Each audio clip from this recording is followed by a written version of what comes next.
Simple man pakinggan, pero para sa maraming tao, napakalalim ng mensahe na iyon.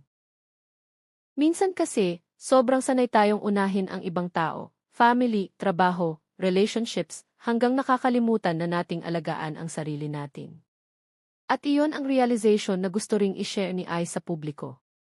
Isa sa mga bagay na binigyang diin ni Ice ay ang kahalagahan ng boundaries.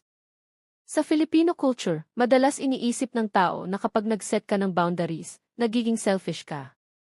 Pero ayon sa mental health experts, boundaries are necessary para maprotektahan ang peace at emotional health ng isang tao.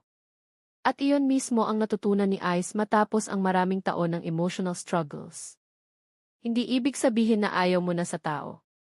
Minsan, kailangan mo lang talagang magpahinga, huminga at piliin ang sarili mo para hindi ka tuluyang maubos. Maraming netizens ang nakarelate sa honesty ni Ice dahil sa panahon ngayon, mas marami ng tao ang bukas pagdating sa usapin ng depression, anxiety, burnout, at emotional exhaustion. At malaking bagay kapag may public figure na may courage magsalita tungkol dito dahil mas maraming tao ang nakakaramdam na hindi sila nag-iisa.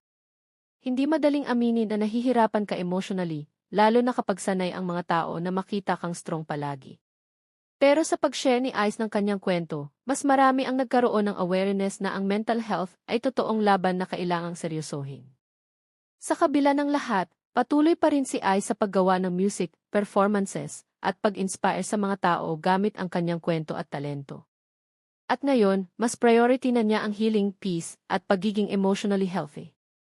Marami rin ang humanga sa maturity at honesty niya dahil hindi lahat ng celebrities ay kayang maging vulnerable sa publiko. Ang kwento ni Ice Higuera ay paalala na kahit gaano ka-successful o kasaya tingnan ang isang tao, may mga laban pa rin silang tahimik na hinaharap. At minsan, ang pinakamatapang na desisyon ay hindi ang magpanggap na okay ka, kundi ang amining kailangan mo rin ng pahinga, healing at tulong. Kaya kung ikaw man ay pagod na emotionally o mentally, tandaan mo. Hindi selfish ang alagaan ang sarili mo. At gaya ni Ice, deserve mo rin ang peace, healing at pagkakataong huminga.